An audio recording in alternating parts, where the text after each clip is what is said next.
I profited over $3,000 this month flipping Pokemon cards. Let's break it down. There are three major components that I track every month in regards to my Pokemon card business. The first component is flipping. Usually this means buying a raw card from Japan, getting it in, sending it to a grading company, after it's graded, putting it up on eBay, and selling it for a profit. The second is I have a consigned space inside of a local comic book store where I sell Pokemon cards. The types of cards I sell at this space are raw cards that I don't feel are high enough quality to send to PSA to grade. I do openings for every new modern set where I sell the hits and the bulk at the store as well. And most recently, for each modern set, I've been buying some booster boxes to sell as packs at the booth. The third and the last metric that I track is my collections that I've bought this year. I've bought two very large collections, one for $4,500 and one for $10,000, and I've been tracking where I'm at when I hit the profit and what cards I sell from those collections and how close I am to going into the black for those particular collections. Now that I've broken it down, let's hop into the spreadsheet. So first I want to say that this was easily my most successful month yet, and I think that had a lot to do with all the Chinese buyers coming into the Japanese market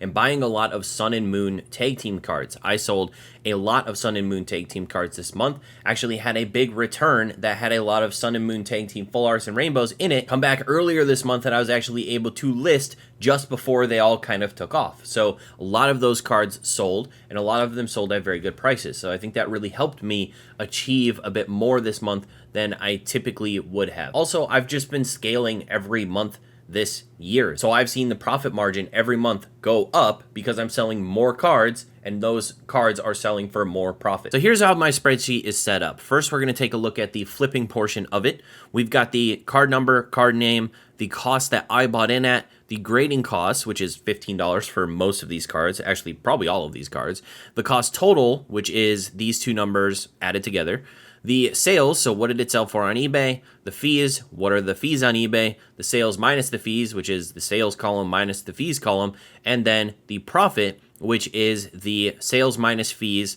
subtracting the cost total gives us our profit. And then lastly, the method in which we sold the cards on eBay. Most of the time it's going to be buy it now. Occasionally we'll have an auction. And most of my buy it nows, I will say, I accept best offer. So if you look at my feedback, most of the cards that I sell are via best offer. I love the best offer function. I'm typically willing to negotiate if you're reasonable about it. So first, let's take a look at our losses. So typically when I lose on a card, it's because it didn't get the grade that I was hoping it would get. Usually I'm at the point now where I'm able to send enough cards that I'm trying to either break even or make a little bit on a 9 and make a good amount on a 10. And I feel like I'm pretty decent at pre-grading, so I feel like I'm confident in figuring out whether a card will get at least a 9. So most of the cards that I send off get 9s or higher. Occasionally I'll get the random 7 or 8, but I've been feeling pretty good about my pre-grading recently. So let's jump into the big losses. So this one is a Mewtwo Mew GX Rainbow Rare. All of these cards, I think all these cards are Japanese in the flipping section. So we have the Mewtwo Mew GX Rainbow Rare. This got a PSA 8, which really sucked because I paid up for it at $55, $15 to grade, $70 all in, $65 sold. So I sold at a loss. And then I ended up losing $15 on that transaction because I bought in too high for the condition that it was. Now, obviously on Bai, it's very tough to tell what condition you're actually going to get. And I think I did send this thinking that it had a chance at a PSA 10. So unfortunately, I pulled the 8, and unfortunately, we lost 15 bucks on this card. The lighter red color you're going to see are cards that profited under $5. So we still profited a little bit, but it was under the $5 mark. You can see here the PSA 10 Sprigatito, and here the PSA 10 Fuecoco. These are the art rares from, I think, Triplet Beat. And I was hoping that they would do better in PSA 10, but when I finally got the PSA 10 cards back, they were basically under $30 for a PSA 10. So I was in at about $6 a piece on these, graded for 15, only sold for 28, like I said, under 30 bucks. Then after fees and stuff, I only made $1 or $2 on those cards at the end of the day, at the highest grade, at a PSA 10. You know, I was trying the brand new modern art rare thing, and it just didn't work out for those particular Pokemon, I think because less people actually like a lot of the Scarlet and Violet Pokemon than I originally thought. Next up, another big kind of hit was a PSA 9 Espeon Deoxys GX Full Art. Again, we hit the 9 instead of the 10, so that's really going to put us behind the 8 ball because I bought it at about 20 bucks, 15 to grade, 35, only sold for $37.50, and at the end of the day, lost about $7 on that transaction. We have another PSA 9 that we lost money on. We have another PSA 9 that we lost money on. And when I say lost money, I mean we're losing 75 cents. We're losing 28 cents. So at the end of the day, we're basically making our money back with minor losses. Making your money back on a 9 is kind of what you'd expect, I feel like, on those mid-era cards, especially at the prices in which you're buying them for now on Buy. A few months ago, I was buying these for a lot less, these Leafeons. I think this is one of the deck promos, or maybe this actually might be the set holo, but these I was probably buying for less than 10 bucks before. Now I'm trying to find them for less than 20 bucks. So yeah, in that 9 range, you're not making as much money as you would before everyone and their mother started using Buy and buying mid-era holos. Let's keep going here. We've got Garchomp Level X in a PSA 9. This is actually out of a deck. So it might be surprising that this card's only, under 50 bucks in a 9, but this actually comes from a deck. So they're pretty plentiful. They're pretty easy to find. Now we have another tag team card, Pikachu Zekrom Full Art PSA 9. Again, if we get hit with the 9, there's a likelihood that we are going to make our money back or lose a little bit. In this case, we did lose about $3. And again, the Quaxley Art Rare, we only made $1 on. And we ended up either just making a little bit or making our money back or losing a little bit.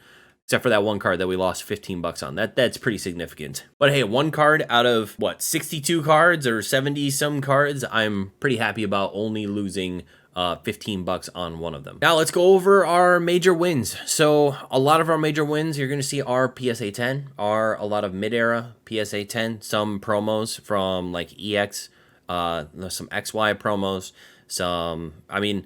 a lot of cards, if you can find them in the PSA 10 condition at the good enough card cost, the good enough entry price, you're going to make a decent amount of money on them. You're going to make a decent amount of profit. So we got quite a few cards where we profited over $50 on a single card.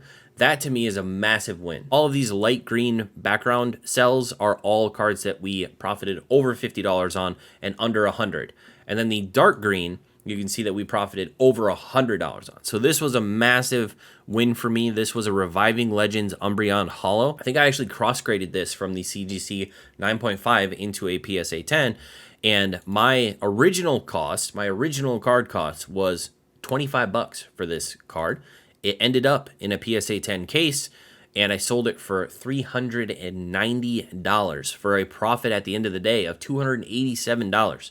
Sometimes you can hit some major wins. And I was buying this card last year, I think, in the 20s. And I ended up getting a couple of PSA 10 contenders, I think. And that card sells very well because it's an Umbreon. And the Moonbreon, after the Moonbreon exploded, all of the other Umbreon cards kind of went up with it. Everyone and their mother became an Umbreon collector once that card exploded. We have a couple cards where we nearly hit the $100 mark in terms of profit. The PSA 10 Suicune, that 10, that high grade, especially some mid-era Japanese occasionally, because mid-era Japanese is pretty low pop. You have unlimited versions, you have first edition versions, low pop because nobody was really grading them at the time because they were super cheap, and people in Japan didn't grade until fairly recently at scale. So a lot of those cards you can find at decent prices for decent conditions occasionally.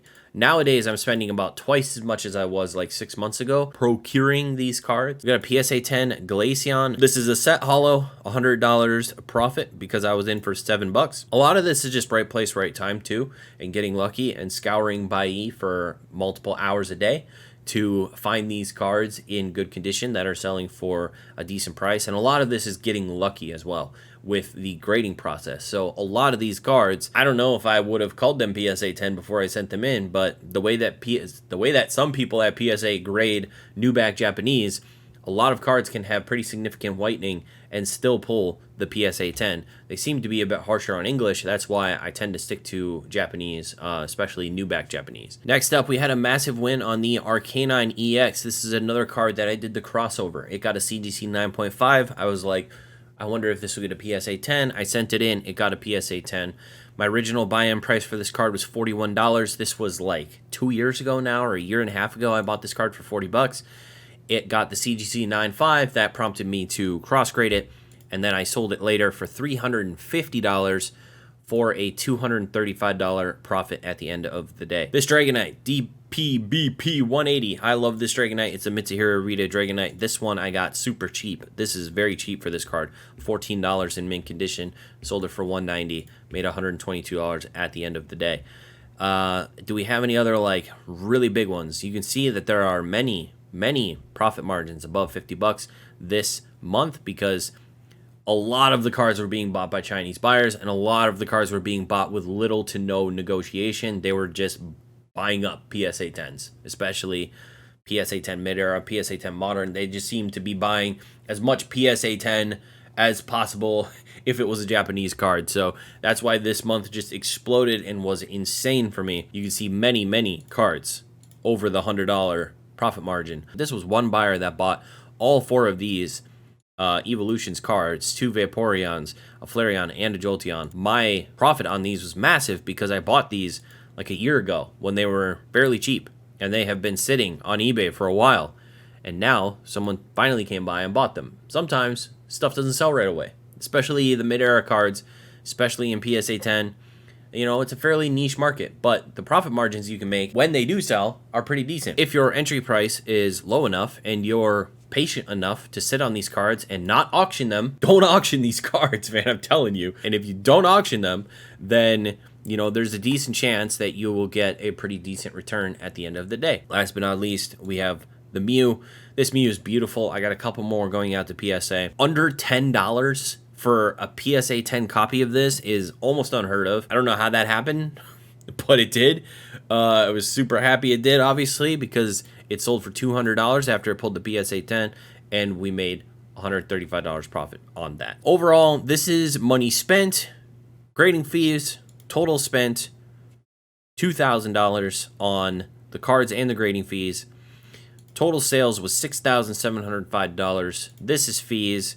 This is money after fees, and this is the profit. So $3,440.06 in profit. One thing I will say is most of this profit goes right back into the hobby. So most of this profit, when a card sells for like 150 bucks, I find a bunch of cards to spend 150 bucks on, and I'm always having stuff come back in because I'm always trying to scale forward. All right, now let's get into the booth at the comic book store. So I consign a space in a comic book store locally to sell my raw cards. I'm not a person who likes to sell raw cards on eBay. Everyone always fights over whether or not something's a near mint, condition, good enough pictures, all that stuff. So I decided to reach out to a place locally, local comic book shop. They don't sell any Pokemon cards. And I kind of just told them, like, this is my sales every month. I think that this would do really well. There aren't many other places doing this. It could benefit you because I'll offer you this percentage of my sales, or I'll give you this much per month rent, basically, to rent out a little booth. And that's what I did. And so I reached out to this store. They were like, yeah, absolutely, let's do it. And so for the last 5 or 6 months, I have been selling in a comic book shop some of my raw singles. A lot of these raw singles have come from collections that I've purchased. They have come from a lot of like binder style cards, from stuff that I've bought on Buy-E and things that I haven't want to send for grading. Recently, I've been picking up some of the modern sets and ripping them and putting the hits into the boxes. Most recently, I've been buying some of the modern sets, modern booster boxes, to sell as packs at the booth as well. So it's been a whole brand new thing that I've introduced into my little side business here, but it's been really fun to do. I have learned a lot, and let's go over this month in terms of the spread of sales. So it's actually a pretty even spread of things, which has been really interesting to see. So modern English singles, these would be considered the cards that don't make it into the case. So the case is usually $20 or higher. So these are cards that go into a modern English binder. And this month was very good for that because we had Paldea Evolve come out. A lot of people have been picking up those Paldea Evolve singles out of the binder. So we had $187 in sales of modern English singles. Vintage English singles is just that. It's vintage English, mostly WotC stuff. I put those in a binder as well, less than 20 bucks. Cards over 20 bucks go into the case, and I think the case Yeah, the case is a different number down here. So we have vintage English binder was $159 in sales. There are vintage hollows in there. There's vintage non-hollows in there. There is basically early WotC all the way through like Nintendo EX era in terms of like rares and some hollows and stuff. Japanese singles. So the Japanese singles are typically cards that are binder cards or rejects from my grading pile. So stuff that I don't want to send for grading goes into this binder and then sells locally to people here that want to add them to their binders. So $179 in sales from that. Modern bulk singles. Modern bulk is literally just the modern bulk. So when I open packs for hits and things to put in the booth, obviously there's a lot of bulk cards that go in there. I have a 4-row or 5-row up there of just bulk, and that sells slowly over time. In one box, I have the non-hollows, commons, uncommons, and rares for $4 and on another box, I have the reverse hollows and hollows for $2 for $1, and they sell occasionally over time for, obviously this month, $123.75. So this is a really great way for me to make the cost back of like one of the booster boxes basically that I open up, or two of the booster boxes that I open up, is just by selling the bulk, you know, $4 for $1 and stuff. It tends to do fairly well with young kids that want to buy cards, but their parents don't want to spend like an insane amount of money on one card, so they spend like $10 on a bunch of cards for their kid. Now, accessories. Accessories are typically the ETB sleeves. So I've been purchasing some ETB sleeves for like $2 a sleeve, and I sell them for $4 a sleeve at the booth. So a lot of people will pick up the ETB sleeves because they have a cool design and everything on them. Kids will pick them up for their collections and stuff. Case cards. Case cards, occasionally I'll put some graded cards in the case. They sell fairly decently, but I don't put a lot up there. And I put, like I said, the singles that are $20 or higher go up there. So we have $257 in sales of case cards. Those are kind of the higher end, vintage or modern, as well as occasionally a graded card or two. And booster packs. So this month was my first month selling booster packs out of a booster box. So we had $112.50 in sales. I sell them for $4.50 a piece, which I think is comparable to Walmart and Target. It might even be a little bit less, but I think $4.49 might be what they sell for there. Maybe it's $4.99 now, but I try to make it reasonable. I don't try to like overprice packs. Next up, let's talk about how much I actually pay to operate the booth. So the booth rent is $100 a month. So I pay $100 a month for the space that's up there. Basically, it's just one tabletop. That's it. One tabletop. I can fit one case on there. I have a few binders standing up, and I have 5-row of bulk, and that's it. So this is how much money I'm making off of just that little space. On top of that, there is a consignment fee. So I told them I'll do $100 a month and 10% of my sales. So 10% of my sales, you can see that my sales were $1,032.25. So that is $103 in fees and $100 booth rent, which makes $203.23. And at the end of the day, I'm walking away with $829.03. If I had the time to sell all of these raw cards on my own eBay, I would probably make more money. $203 of 1,000 is like 20%-ish. So the percentage is a bit higher than my, 15% around their eBay fees. So I would make more if I could sell all of these on eBay, but I don't have the time to do that, and I don't really want to manage that. And I can't really hire somebody to do that because I don't have the money. So what I've been able to do is I've been able to basically offload that responsibility to the store. And so I go in 2 times a week, for maybe about half an hour at a time. I straighten things up. I fill in things. I bring things forward. I manage my own space. I try to keep it looking nice, but I probably only put in 45 minutes to an hour every week managing this space, and I make, $829 a month doing that. So that is an incredibly good way for me to move stuff that would typically sit managed by somebody else. It's a very much more of like a passive income stream, which I would love to create even more passive income streams.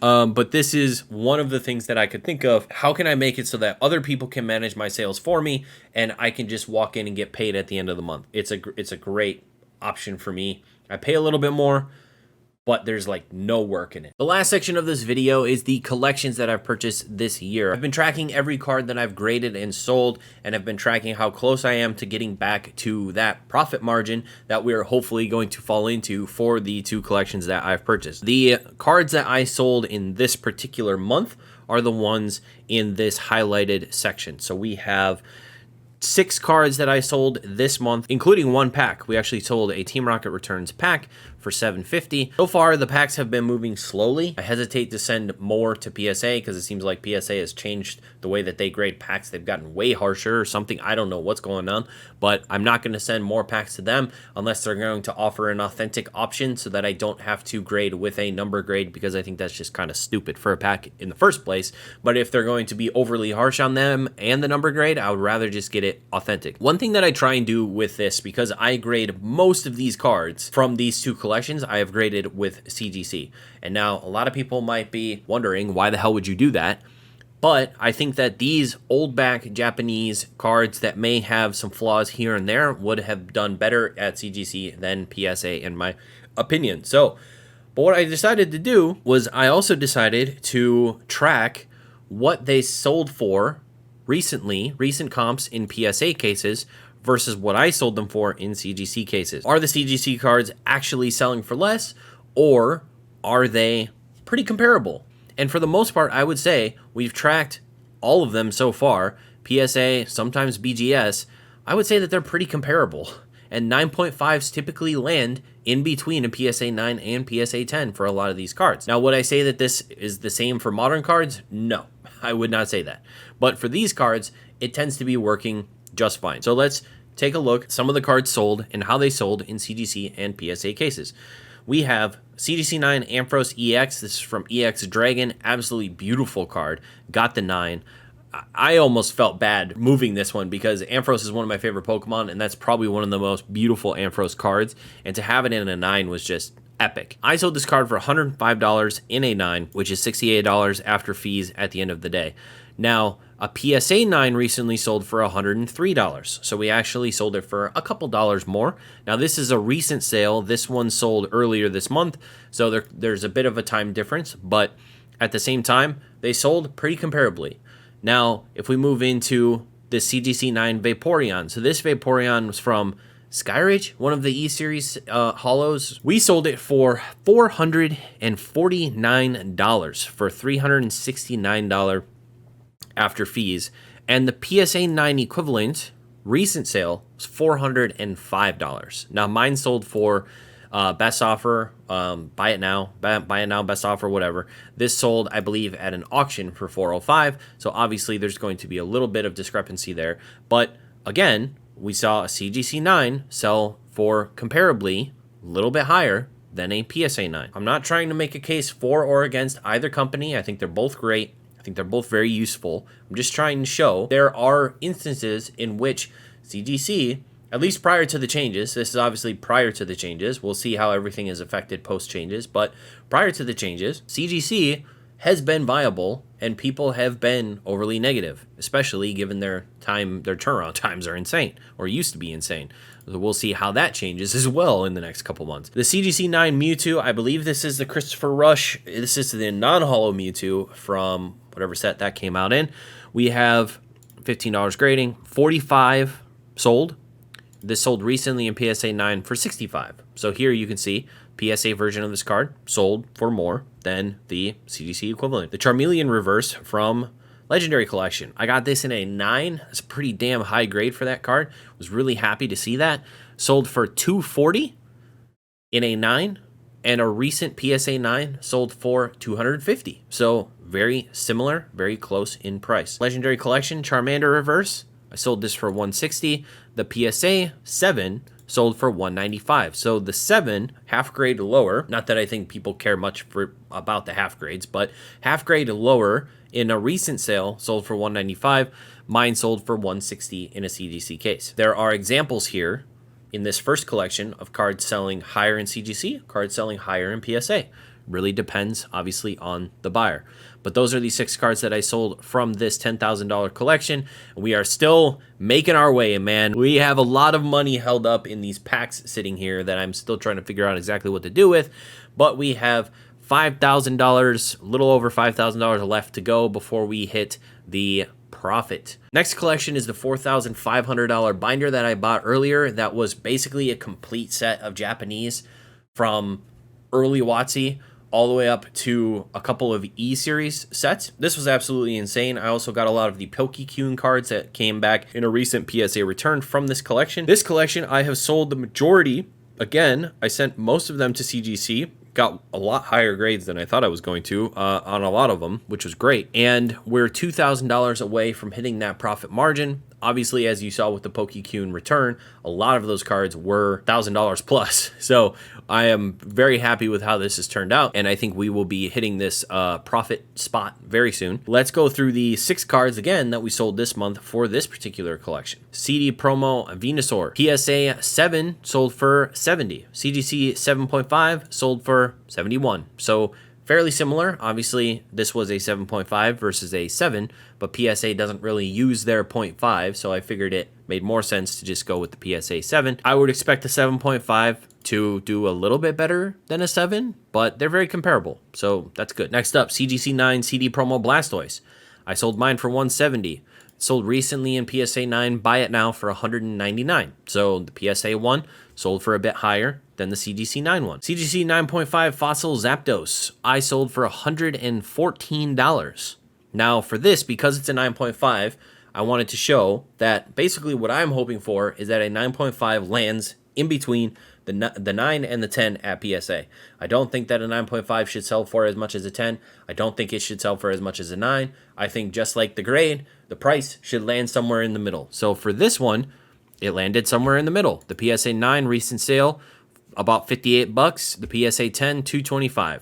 114, kind of right in the middle. Mewtwo, CGC 9. This is a Japanese base hollow Mewtwo in a CGC 9. Mine recently sold for $105, and the PSA 9 recently sold for $105.99. Next up, CGC 7.5 base Charizard. This is probably the biggest difference we've seen so far between CGC and PSA. So this one sold for me for $280, and the most recent PSA 7 sold for $345. That is obviously the biggest difference that we've seen so far, about a $70 difference between the two sales. This one obviously sold earlier in the month. I don't know if prices for this card have gone up or if it's just a difference in grading card company. That's very possible. So $280 for this one, much higher for the PSA 7 on the base Charizard. Next up, last but not least for this collection, CGC 9.5 Blaine's Arcanine. All these cards were sold prior to the CGC announcement that these cards would become 10s, by the way. So these aren't inflated prices based on that announcement. All of these cards sold prior to the announcement. My 9.5 sold for 110, and once again, the PSA 9 sold for 46, the PSA 10 sold for 135. My 9.5 landed at 110. Right in the middle. So yeah, I think I continue to show, at least with the old standards for CGC. Again, stuff is totally changing going forward, and I don't know how that's going to affect the market at all. But with the old standards of CGC, obviously some of these plays were viable with CGC, especially given that the turnaround time during this time was like a week or 2 weeks versus the 2 months that PSA would have taken to grade these cards. Also, I sent these cards here because I saw in a lot of PSA return videos, old back Japanese getting wrecked by PSA. And a lot of these cards had, like, you know, the little micro scratches and stuff on the back and things that I feel like would get harshly dinged at PSA that I felt like CGC might be nicer on. That is it, guys. I know that's a much longer video than you're probably used to. Let me know in the comments below if you enjoyed or if you would rather just see this as a part of a live stream like I have been doing up till this point. I wanted to kind of show you guys, this is my monthly sales breakdown. It's not everything. It is most things. And a lot of wins, not a whole lot of losses, which is great. And this month was massive with the Chinese market being introduced back into Pokemon and spending a lot of money on PSA 10 Japanese cards. I take all of this money and I put it back into buying more cards to grade and sell. So I'm currently not taking a lot of money out of the hobby. I don't pay myself a salary. I reinvest every dollar back into more cards at this point. There is a point in which I would like to, you know, maybe pay my rent with my hobby or something like that. That would be pretty sick. But so far, I have just been reinvesting and trying to grow this thing and trying to become more successful. And if you have any questions for me, you know, put them in the comments below. Maybe I'll make a video on them. Otherwise, I hope you guys just learn something, hopefully, or hope it's just fun to see how other people are making money or interacting with the hobby.